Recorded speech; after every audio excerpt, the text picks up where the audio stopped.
Shawa kw'ossa ne chicken beekubye mu press conference nga tennaggwa na kuggwa, so bye ngenda okubeera nga nkulagako mu maaso awo bannange eŋŋoomi enyoose kibadde kikambwe nnyo. Dr. Jose Chameleone alaze munnange ate ettabbu abadde anyumidde munnange ate obwambalo wali munnange ate e Kenya, so byonna ngenda kubeera nga mbikutuusaako. Bambi ng'ate Pallaso bambi kati ye byonna ye maama ye taata abeereddewo nnyo munnange ate abaana ba muganda we AK47. Mu maaso awo ngenda kubeera nga mbikuzanyiramuko. Bampita Jaminati nsinza ku Jaminati eyogge ntandise munnange ate n'ebya Shawa kw'ossa ate ne chicken babadde mu press conference naye nga yabadde tennaba kuggwa. Kaakati nno buli omu munnange ate alina obusungu ku munne.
Shawa alina munnange ate obusungu bungi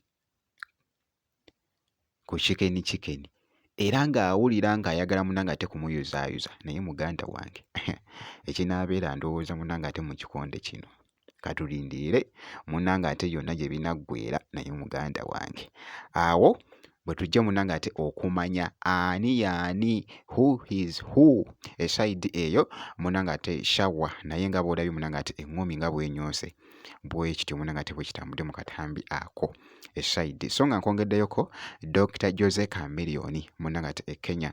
Kaakati nno bambi Dr. Jose Chameleone omusajja ono era nga ensi emwogerako ng'egamba nti nno Dr. Jose Chameleone omusajja ono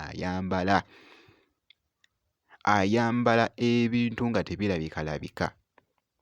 Batulazeeko just akatambi kano nga bw'ogezaako okukalaba.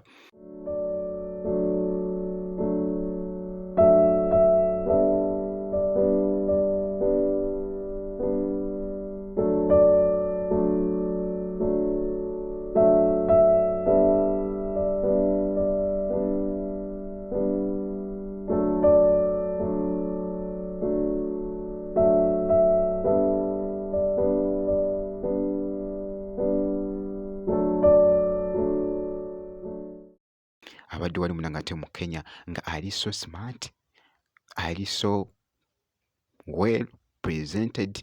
Kaakati nga bwe nkuzizza munnange ate ku katambi ka muganda we omuyimbi munnange ate Pallaso. Bambi Pallaso ye byonna kati ye maama ye taata era ng'olunaku olwaleero abadde atutteko abaana ba muganda we ono AK47 omugenzi.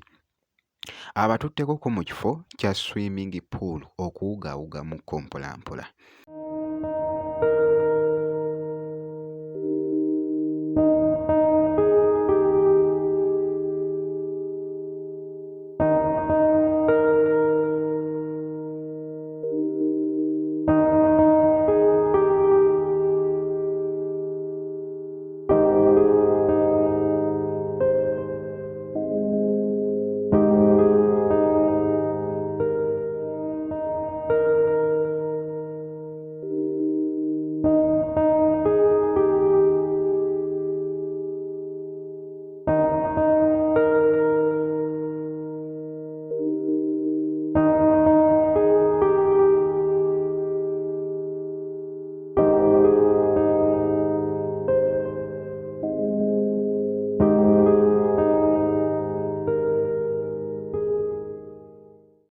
era so abantu bamugiddeko enkoofiira nti nno omusajja ono ayagala nnyo munangate kye bayita abaana ba muganda we giyite munangate Mayanja family eside eyo.